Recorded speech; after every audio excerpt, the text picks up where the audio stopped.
Good morning, everyone. This is a meeting of the City's Capital Committee. This is on April 7th, 2026. Thank you all for showing up this morning. I know this is a sort of a tight schedule, but we were following up from last week's meeting. We did recommend the capital budget last week, but we also had the secondary recommendations to consider with the general obligation bond issue.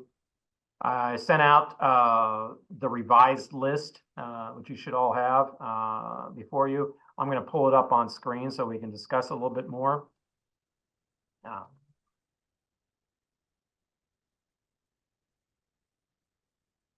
Everyone see that? Yes. Okay, very good.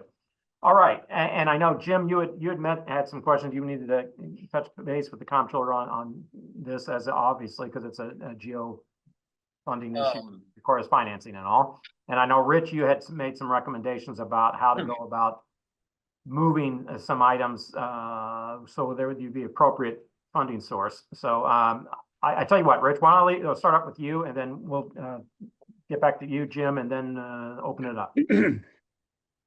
Yeah, thanks, Paul. So, excuse me, on what we talked about is moving some money over from the hazardous tree removal side over to the park side from the GOB because it didn't fit the criteria of a GOB. And then we took that out of the PSAP money and we put that PSAP money over into the GOB money. So the only other change that I made was, as we talked about at the last meeting, Ben mentioned some funding for a tow lot, so the actual construction of it. So up at the very, very top under streets, I added the tow lot and I removed the miscellaneous building item because that again did not fit the GOB description. It would have had to be specific buildings. So those were the only changes. Am I missing anything there, Paul? Yeah, I think you talked about moving the vehicles. Oh, yeah, down below. Sorry about that. You're right. I did. So then after some discussions with Jim about a lease purchase and Paul, we took and we moved 8 command vehicles, 2 15-passenger vans for the fire department, a heavy-duty dump truck, plow and salt truck, and 1 service shop truck. And we pushed those down into the possible lease purchase item. And then above, what we did was, I believe what we did was we added the delta of that cost to the PSAP as well.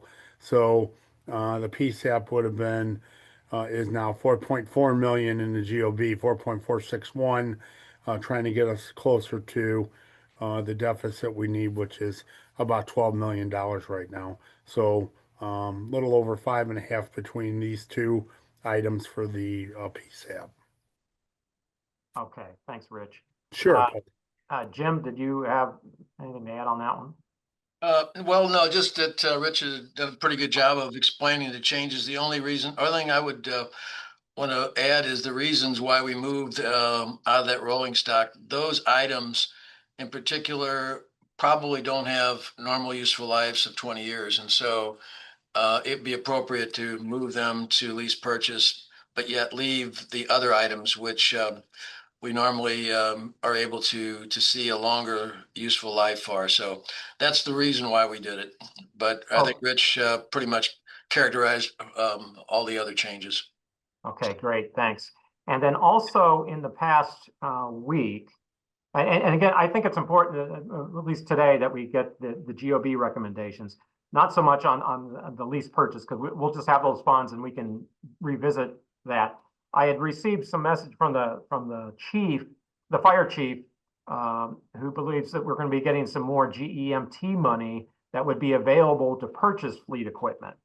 So it might be that you don't need to include that piece in the lease purchase. It wouldn't make any sense, obviously, because financing is more expensive than just outright purchasing. So how we craft that lease purchase and the vehicle list that is included actually in the lease purchase might vary. And again, we can revisit that. But I appreciate your recognition of what should be in and not in the GOB side of that equation. Oh, Christina, I see your hands raised.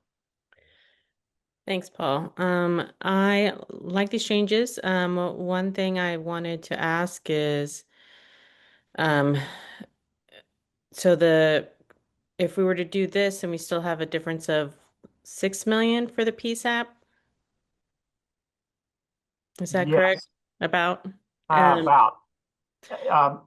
What I'm trying to do is look and trying to address that through other sources within the coming up budget. I know we do have the Economic Development Sales Tax Fund, which typically I think that's what 1.8 million that we'll be allocating, okay. and then some funds not spent this year that we can reappropriate for next year.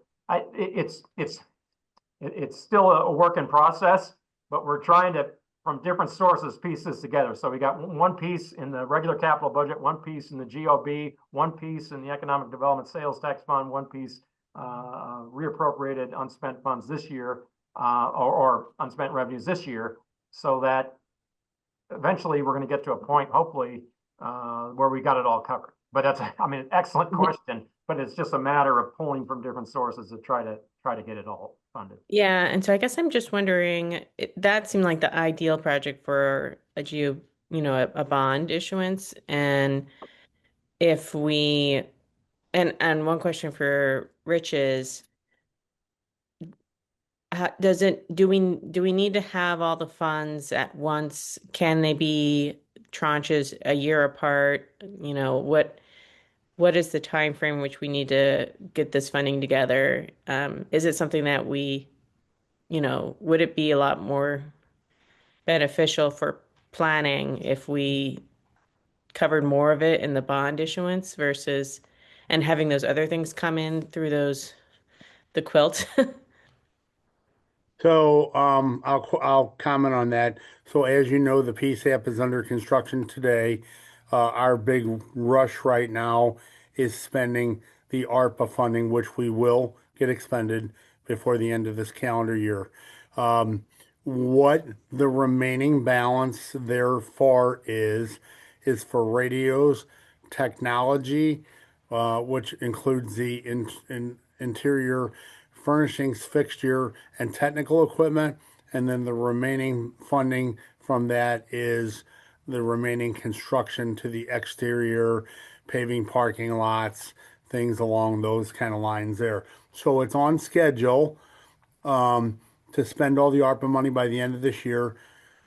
Hopefully, we could get the money, keep letting the money flow in. What we don't want to do is we don't want to have a building that is 80% done, 90% done, the shell built, and there's no operation in it. I think that would be not a good look for how we have this scheduled. So, looking at this really detailed, I think this plan works out very well here to accommodate the schedule. I mean, theoretically, in a perfect world, if everything works out and we get it all done and everybody in place, we could be utilizing that building before the end of 27, probably in the late fall of 27. But I caution that if we delay funding, we could literally have a building that is half, well, not half, a lot more than half, just not usable. And I don't think any of us really want that. Yeah, so is there a benefit to reducing that uncertainty by appropriating more of the bond issuance to PSAP? Like I'm thinking about like even the ADA transition is still under the bond issuance and that one like I wasn't sure if that was a 20-year lifespan either.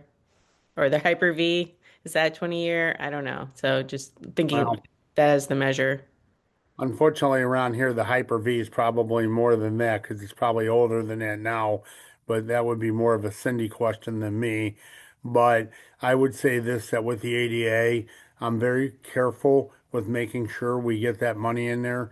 As you all know, and I'm not talking about time frames, but the repercussions from the United States Department of Justice, if we're not continually funding that, could be catastrophic to all of us. So I'm always working with David Newberger and trying to make sure we're looking and doing the right things to cover that. So that's why that one to me is important.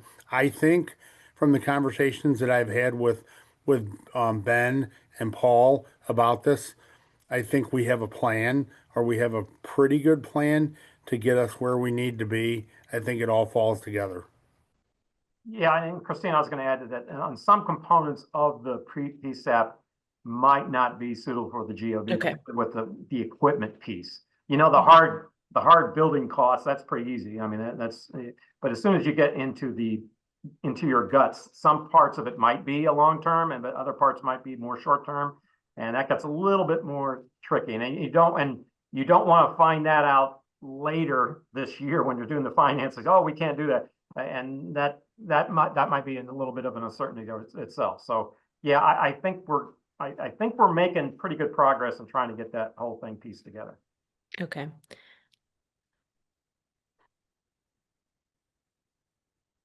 Anything else from the group? Okay, what I'd like to have is a recommendation for the funding of the projects listed under the GOB.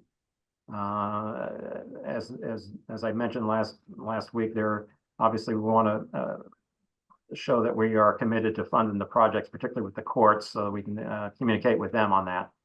So having heard anything else, I would entertain a motion to approve the recommended list for the GOB projects. I move that we approve the recommended list for the general obligation bond projects.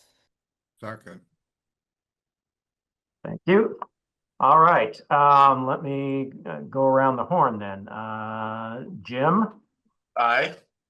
Rich, Aye. Christina, Aye. Matt, Aye. Ann, Aye. Alderman Schweitzer, I'm sorry. Ben, Aye. did I miss anyone other than? Okay, and I'm also an aye. Mackenzie. Mackenzie, yeah, you're not popping up on my screen. There you are. Okay. All right. Thank you very much. Is there anything else for the betterment of the group here? The only thing, Paul, is we're very mindful and watchful and are working with our financial advisor to ensure that these bonds are appropriated and sold in such a way that we're mindful of any change that it would make to the levy, to the property tax levy, of course, if we don't get it in by a certain period of time. So this money will most likely be available this calendar year, but we can't exactly pinpoint when. Okay.